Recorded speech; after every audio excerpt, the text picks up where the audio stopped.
Hello everyone, Annie here with KPOZ, KPOZ, where we talk only about the good stuff. Our whole goal is to learn something, to be inspired, and get a tidbit that's valuable for you to take away for the day. So let's start with learning. How many of you know what a spark arrestor is on a weed whacker? I didn't either, but now I do. As you know, my property is in Southern California, and I put a lot of time and effort into maintaining it and preparing it for fire season. So that requires me to be on the end of a weed whacker. And so far, my weed whacker's really held up for me. It's been a good pal as we've danced over the acres. But I noticed Saturday when I was using it, it was kind of puttering along and it didn't have as much power as it needed. So I researched that, and it was suggested that I needed to change out the fuel filter, the air filter, and get a new spark plug. Great. I roll over to Home Depot. I get all those things. I come back to my house. I get all that stuff changed out. I start it up. Still, just kind of putters along. So I Google, my weed whacker doesn't seem to have much power. What could it be? The first video that comes up on YouTube is, it might be your spark arrestor that's covered with all kinds of carbon. And it shows you how to take it apart and check it out. Lo and behold, that was it. I get the little spark arrestor off, and it's a screen about that big by that big. It was just caked with carbon. It's part of the exhaust, so it keeps sparks from coming out where the muffler is on the weed whacker, so you don't start fires, which is good in my case since my house burned down once and almost twice. And so I don't want to run my weed whacker without it. So I get my little flame and I burn all that carbon off and I put it all back together and I start it up and boom, it was going. I was back in business.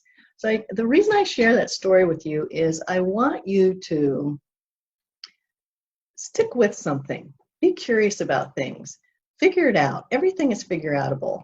So if you have a challenge or you have something that you want to learn about or that you want to do, just keep going until. I was so excited. Actually, it was a lot of fun to figure this all out yesterday. And I was kind of proud of myself.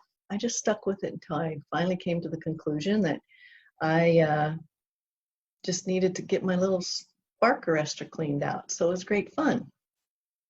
Do the same for yourself. Make sure you're learning something every day. Second thing is, what's something inspiring I learned over the weekend? Well, I was reading about this young girl. I think she's 16 or 17 now. Her name is Jade Hemister. She, at the age of 14, skied to the North Pole. At the age of 15, and she did all these treks with her dad. At the age of 15, they skied across the ice cap of Greenland. And then at 16, she skied to the South Pole. But at 15, she was doing a TED Talk. And, you know, it was about encouraging young girls to stick with it. And if you have a dream, keep going and not to give up. And of course, when people find people that are doing big things in the world that they're not doing, there's always trollers that are having comments or making fun of her. And someone said, why don't you just go back in the kitchen and do what you're supposed to be doing and make me a sandwich? So here was her reply to that.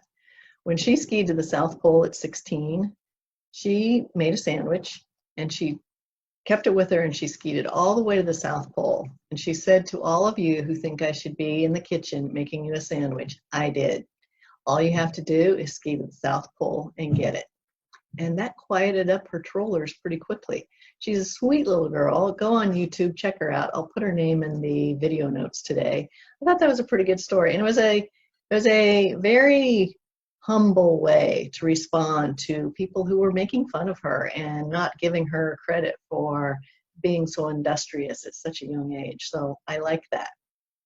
What do I want to leave with you? What do I want to leave you with today? I want to leave you with this. Love yourself enough to let go of your past. Simple as that. You're not going backwards, so don't look there. Don't revisit it. If it serves you in some way, I'm okay with that, but don't stay there. Leave your past where it is, in the past. Don't plug into things that happened to you in the past and become a victim of those kinds of things. Love yourself enough to stay in the present moment and move forward from there. Okay? That's what I have for you today. here at K-Pause, where we talk only about the good stuff. Until I see you again tomorrow, you have yourself a kick-ass day.